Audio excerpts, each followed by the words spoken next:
Mugekyo kyalero ababaka bakusibira President Ekikokoro Abakwamidde Esudani Bekabire Esudani erowooza kutaasa abazungu omubaka wa Parliament alula Enyumba ye Ebadde Elugenze.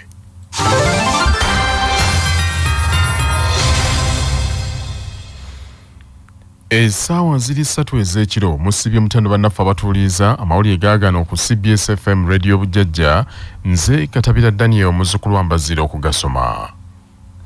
President Yoweri Museveni alabudde ne Ssekulabula omusigire wa Ssenkulu wa Banka Enkulu eya Uganda Dr. Ating Ego Michael ne Minisitule by'ensimbi okulwanirira ekitiibwa ky'omugenzi Keith Mukakanizi yali omutesiteesi omukulu ow'eggwanika ly'eggwanga era afuba nnyo okutereeza ebyenfuna by'eggwanga lino. President Museveni okangula bwatu ku ddoboozi abadde akungubagira omugenzi Mukakanizi abadde omutesiteesi omukulu mu ofiisi ya Ssaabaminisita eyafiira Italy mu kibuga Milan gye yali yatwalibwa okufuna obujjanjabi ng'olwaleero kwe kubadde okumusabira ku kisaawe e Kololo.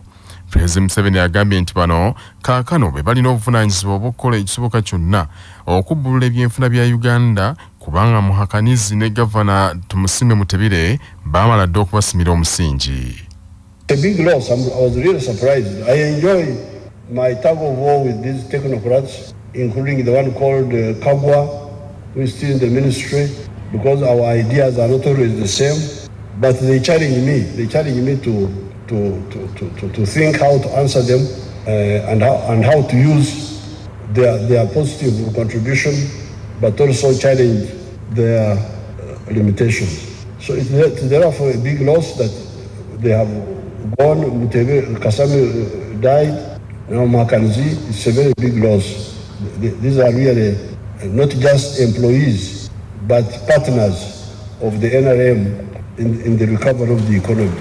Museveni agambye nti Mukakanizi yamuyamba mu bintu bingi nnyo omuli n'okulambika omusaala ogutandikirwako gw'abakozi naddala aba gavumenti ya wakati. I was aware he was very active locally in Rukunjiri.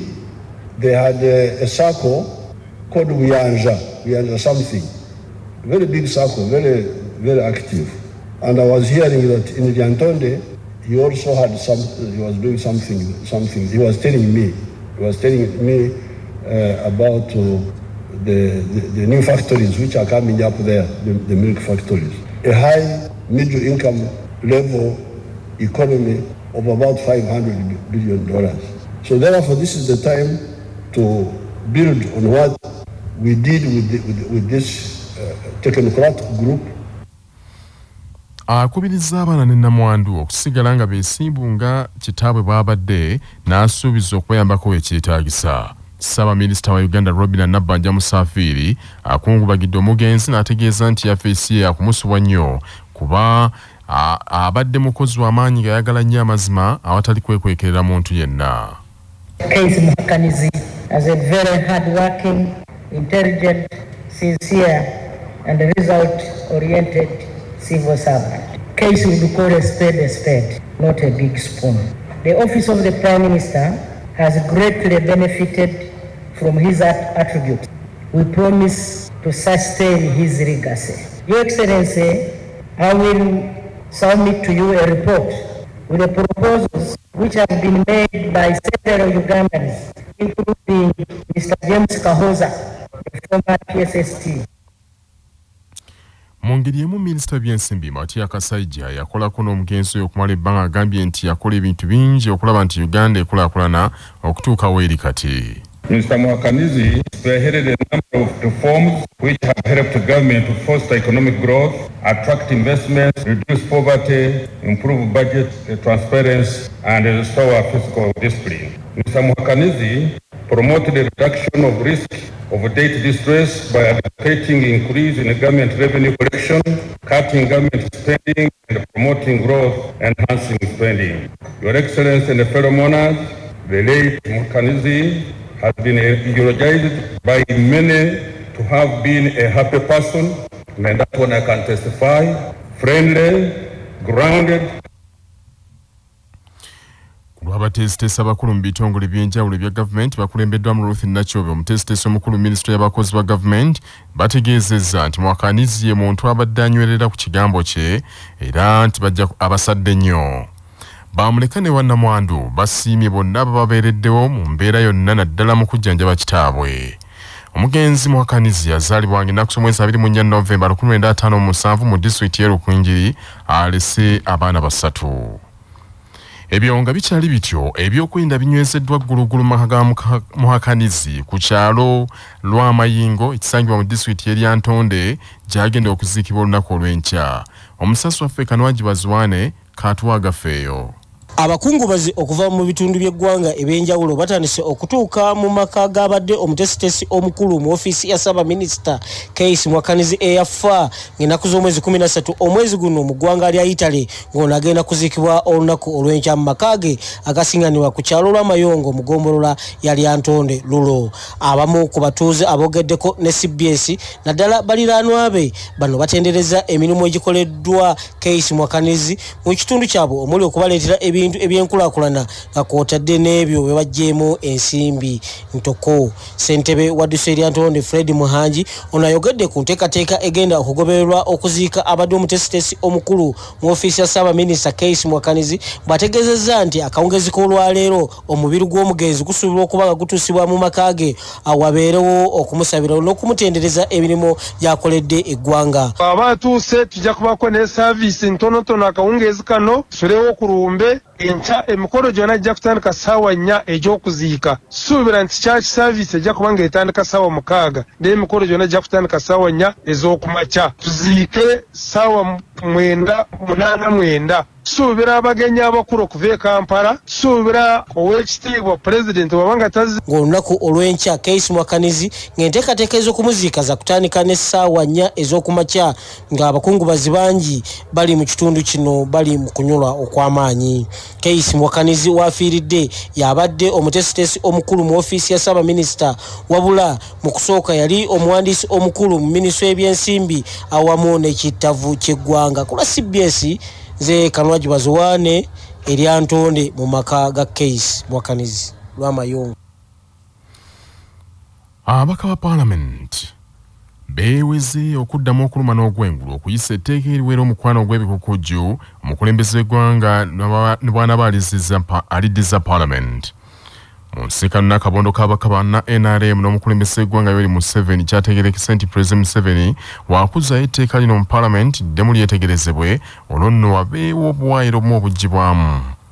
Omubaka akiikirira Kimanya Kabonera mu lukiiko lw'eggwanga olukulu Dr. Bedi Bwanika ategeezezza nti bagenda kupondoka ku nsonga y'omukwano ogw'ebikokojjo n'akikaatiza nti akawaayiro mu tteeka lino akasemba okutta eyeenyigidde mu bikolwa bino nti baakateesaako wali mu kusooka era ne kaggyibwamu.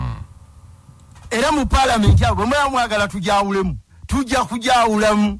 Ekirungi omulundi guno the majority of the people abali mu Paalamenti nga tetwesigamye ku bibiina ffenna twasalawo ne tuyimira ku saidi. Kino kyayita mandatory death nti twakitaddemu nakyo tugenda kinoonyerezaako kubanga nzijukira ku answered ekyo nti Honorable Sseggona yayimirira n'awakanya akawaayiro ako keesibyeko kafuuzi kyajja kitya ati ate baakakomyawo.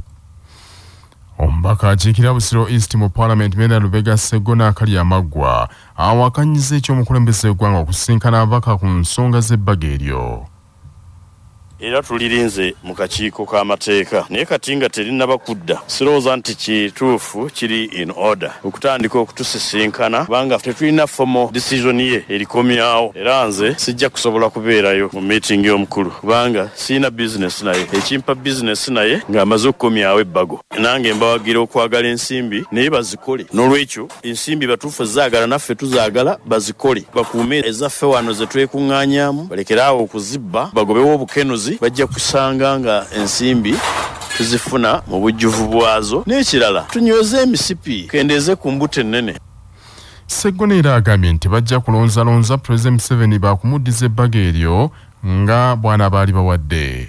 President talina choice. Bw'anaaba tasayininze etteeka n'alikomyawo ne tusigala we twatandikira era tujja ddiisa nga bwe tulyagala kubanga mu mateeka kiri nti ne bwagaana oddisayininga lifuuka etteeka kasita balituleetera ne tugamba nti liyite nga bwe twaliisa. Ali mu kaseera kazibu kuba ssente z'abazungu azaagala naye ate n'obululu abwagala ate naffe tufunze ekyonga tetujja dimulekera nti tulisazeemu nga bw'ayagala so bwe tujja okutambula. Munnamateeka Yusufu Nsibambi era omubaka akiikirira Mawokota South agambye era omubaka akiikirira ekitundu ekya Mawokota North agambye nti beewunyizza okulaba nti omwabi wa gavumenti agamba nti etteeka lirimu ebikyamu bingi so nga yaliwo nga ababaka bano baliyisa gye buvuddeko. Mu ngeri emu Nsibambi ategeeza nti waliwo obwetaavu okwongera okulambika obulungi ebibonerezo ku bantu bonna abeenyigira mu bya Sodoma. Etteeka lyalimu ensobi naddala mu bibonerezo nga ligatta kibeero ligatta omwana eyayingizibwa mu bisiyaga nga aguliriddwa obanga olwamuwadde amagezi amabi n'aba nga ataafuuse ekizibu ng'ate ffe twalema omukuuma ng'omwana. Ababisiyazi bano ababitambuza ne bateekamu ne ssente abo oyinza obateekako obuzito mu nsala ne mu bibonerezo naye twawule gwe bayita omuzi w'emisango n'oyo victim ayingiddwamu kino ekibi nga tamanyi. Etteeka lituwekebwa omukono tulwanyise ffenna ebisiyaga. Etteeka erikugira omukwano ogw'ebikukujju lyaleetebwa mu paalamenti omubaka akiikirira Bugiri munisipaali Asumani basaalirwa oluvannyuma ne liisibwa ababaka bonna era ne lisindikibwa eri omukulembeze eggwanga aliseeko omukono litandike okukola wabula kyategese nti President Museveni etteeka yaliddiza paalamenti. Manya obuvuna obuddo obw'eddembe lyo tonyigirizibwa ddembe lyo ery'obwebange. Ddembe lyo akutusibako Nana Herbal Mouthwash okukuuma akamwa ko nga kayonjo. Senyesa Nana Herbal Mouthwash ozize amannyo okulwala okunyinyeera n'okuvaamu olusaayi. Nana tumukomezaawo mu ccupa empya enyigiddwamu ekigambo Nana wansi ne mu mbiriizi. Kakasa nti oyo alambiddwa bw'atyo gwe bakuguza asangibwa mu famasi ne supamaketi zonna. Yawandiisibwa National Drug Authority nga bali wamu ne nice ntangawizi tea amajani kawoomera nantameggwa g'oteeka ku caayi buli omu n'akwesimisa saako nice curry powder akanza alikoolya n'okuba ennoga ne weenuguuna byakakasibwa UNBS nga bali wamu ne Shana Herbal Gentle Wash akusinza okufuna infections okukuuma ng'oli muyonjo. Amwetaaze musange mu supermarkets, pharmacies ne cosmetic shops zonna. Yakakasibwa ekitongole ekivunaanyizibwa ku mutindo gw'eddagala mu ggwanga. Omuntu yenna alina eddembe okwegaana omusango nga munnamateeka Kassim Ssekalema bw'annyonnyola. Era singa omuntu ajja ne yeegaana nti yaliiwo we baddiza omusango ogwo oba yali mu kifo kirala omusango gwe gwaddizibwa ogumuvunaano era teyabiyitabaamu tekimukakatako kubeera nga akakasa kkooti wa gye yali wabula obuvunaanyizibwa budde eri omuwabi wa gavumenti okubeera ng'aleeta obujulizi obw'enkukunana obubeera nga bumulubika nti omuntu oyo omusango gumuvunaano yaguzza yagwetabamu era ne wegwaddizibwa yali mu kifo kyennyini wegwaddizibwa era naye yali omu ku abo abeetaba mu kubeera nga batuusa obulabe oba obuvune ku muntu oyo eyatuusibwako obuvune. Singa era omuwabi wa gavumenti Kamutanda n'alemererwa okubeera nga amatiza kkooti nti omuntu oyo yali mu kifo ekyewaddizibwa omusango, kkooti yaddembe okubeera nga ekkaanya n'oyo omuwawaabirwa nti ddala kituufu teyaliiwo okusinziira ku bunafu bwa gavumenti oba omuwabi wa gavumenti bw'aba ayolesezza mu kubeera nga amuteeka mu kifo awaddizibwa omusango mu budde omusango bwe gwaddizibwamu. Omubaka wa paalamenti akiikirira Nakaseke North Nyongole Enoch agenda ali enkoko ye amaka ge gayise ku lugwanyo okumenyebwa amagye ga UPDF bikwekweto by'amagye by'okusengula abantu UPDF beerumiriza nti baasalimbira ku ttaka lyayo ery'enkambi y'Ekaweeweete esangibwa mu disitulikiti y'e Nakaseke mu Bulemeezi. Omubaka Nyongole akakasizza nti nno awonedde ku bwakatonda amazima ennyumba y'amatiribona ebadde Elugenze n'awanjagira abakulu mu UPDF bafengayo okutangira abantu okwesenza ku ttaka lyayo nga bukyali okusinga okulinda okubasengula. Nedda ennyumba yange weeri tebalina kumenya nyumba yange ate ennyumba yange teri mu ttaka lya UPDF.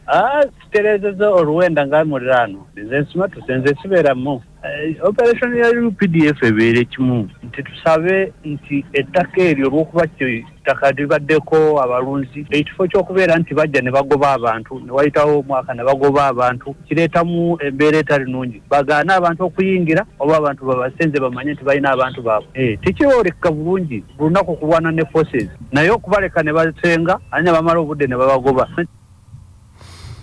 Omu kubeerabiddeko nga UPDF ekola ekikwekweto kino ategeezezza nti abantu abadde ku ttaka eryo baboononedde ebintu bingi ddala era bali mu maziga. Amanya nze Nanjenge David kati bazze bakuba ettaka ettaka ne bazitematema bali mu ggobante z'abatuuze bali mu muzigo banga baziteeka mu balati era basookera baffe wennyini ne batumenya ebintu byaffe ne babyonoona ntumanya nti oba bikendedde naye ndaba senga bwongezi mu maaso teekedde babeerako bachairman ba defense batambulirako.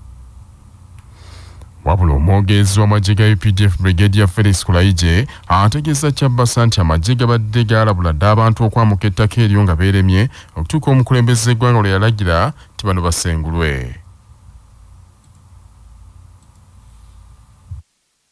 Mu ttaka lyaffe ekaweweeta mu Nakaseke district tuzze tubalabula bave ku ttaka lyaffe ne balemerako abalala okumanya abajozi ne bagenda ne mu kooti tatyonda obuute ku kyange tuzze tubalabula okutuusa president wali passing out bakadet oluwedde gye yalagira ekiragiro kyasembayo n'agamba bamuganya okufuluma katubagobe era bwe twakoze azonga aziwadde mu ttaka lyaffe kuba twalabula ne tulabula ninga bannayuganda bajozi.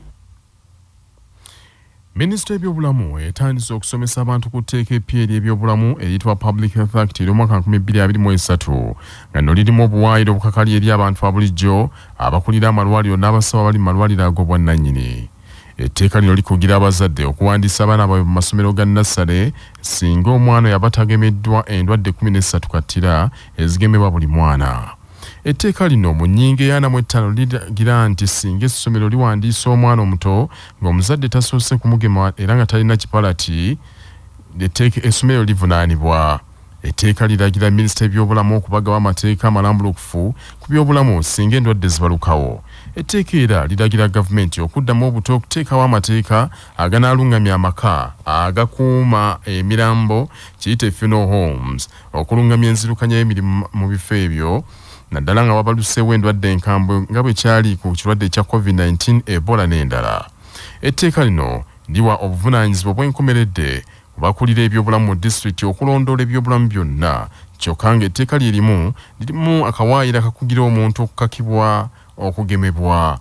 Martha Achan munnamateeka akolagana ne minisitule y'ebyobulamu okuva mu kitongole ekirwanyisa endwadde enkambwe ekya Infectious Disease Institute agambye nti bakolaganye n'ekibiina ky'abasawo mu ggwanga ekya Uganda Medical Association obutakkiriza kuteekamu nnyingo ekaka abantu okugemebwa kuba kimenya amateeka g'ekisawo. Dr. Ekwalo Obuku eyaliko pulezidenti w'abasawo era omukugu mu by'obujjanjabi alabudde bannamawulire okwewala okugwa mu butego bw'etteeka lino kuba lirimu akawaayiro akasiba omuntu yenna awandiika obukyamu ku ddagala erikozesebwa mu kugema endwadde singa kizuulwa nti amawulire g'abawadde gataataaganya enteekateeka y'okugema.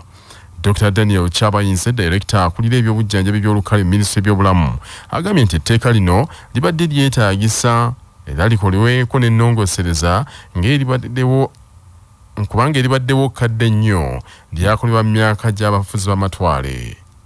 Kwagala tuteeke nti okussaako essira mu byobulamu twesanze nti omuntu bw'agaana okukola kye mwagambye tewaliwo abakwasisa tteeka nga tewaliwo kawaayiro kasobola kuwaliriza muntu kuba na nnyumba nnungi tewaliwo kiwaliriza muntu anaaleekanya kizindalo ku nnyumba yo nga weebase tewaliwo kinaawaliriza muntu kwokya bisaaniiko bye tumanyi nti bigenda kuvaamu omukka ogw'obusagwa ajja kugamba olina buyinza kitunaamuvunaana mu tteeka ki ebyo byonna tugende tubiteekamu mu buwaayiro okusinziira ku bye tulaba era ensi gy'egenze yeeyongera kyekyo lwaki twongeddemu obuwaayiro okutuyamba okuuma environment nga tesitambuza bulwadde. Ekyokubiri okufuna engeri gye tuwaliriza abantu aboogera ebitaliimu nsa oba batalina wiino obutasasamaza abantu mu bye baboogera. Omusawo Dr. Chabayinze Mugiriyamu agambye nti mu tteeka eryo abakulembeze ba gavumenti ez'ebitundu abanalemererwa okukola obuvunaanyizibwa bwabwe nabo bakukangavvulwa n'okulwanyisa endwadde mu bitundu zonna eziba zibaluseewo. Teeka lino ligenda kuyamba districts, local governments okukola ordinances amateeka agafuga ebitundu nga balina etteeka eddene kwe beesigamye. Ebyo bye bigenda okutandika kubanga luli baali tebalina kwe beesigama bulungi kola amateeka agafuga kitundu. Ekitundu bwe kinaasalawo nti tetujja kukkiriza abantu beeyisa ABC, districts zigenda kukola amateeka ne ordinance nga beesigama ku tteeka eddene. Amawulire g'ebyemizannyo mu mawulire gaffe agaca basafama gakutuusibwako Modern Tea, amajani agajjudde obuwoomi n'eddekende nga buli anywedde ku caayi waago asigala agatendereza. Modern Tea gali mu bika omuli aga vanilla, ntangawizi n'ekisubi era gasange mu maduuka ne supermarket zonna. Modern Tea, your best choice. Nga bali wamu ne pikipiki TVS HLX CC 125 epakasa era gyeyune okuva mu Yuvraj Ebanda. Timu y'eggwanga ey'omuzannyo gwa rugby ekutte ekifo kya kutaano mu mpaka z'ensi yonna eza World Rugby Challenger Series ekubye Italy obugoba 19-14 mu mupiira ogw'okulwanira ekifo ekyokutaano. Uganda mu kusooka yakubye Chile obugoba 12-7 olwaleero era emazeeko empaka zino ng'ekubiddwamu omupiira gumu gwokka. Germany yagikubye ku bugoba 26-14 ku mutendera gwa quarter finals. Mu kusooka Uganda yayitawo mu kibinja kya nga ekikulembedde n'obubonero 9 era mu kibinja ekyo yakuba Brazil nga bwali 3-5 ne kuba Jamaica obugoba 3-10 n'okuba South Korea obugoba 40 ku bwereere. Mpaka zino omutendesi wa Uganda Sevens Tolbert Onyango yatwala abazanyi 13. Tonga yewangudde empaka zino ekubye German ku luzanyo lw'akamalirizo obugoba 26-14 zibadde zindira South Africa. Hong Kong ekutte ekifo kya kusatu ekubye Belgium obugoba 26-21 ng'omugatte ensi 12 zezifuganyiza mu mpaka ezo. Empaka za World Rugby Challenger Series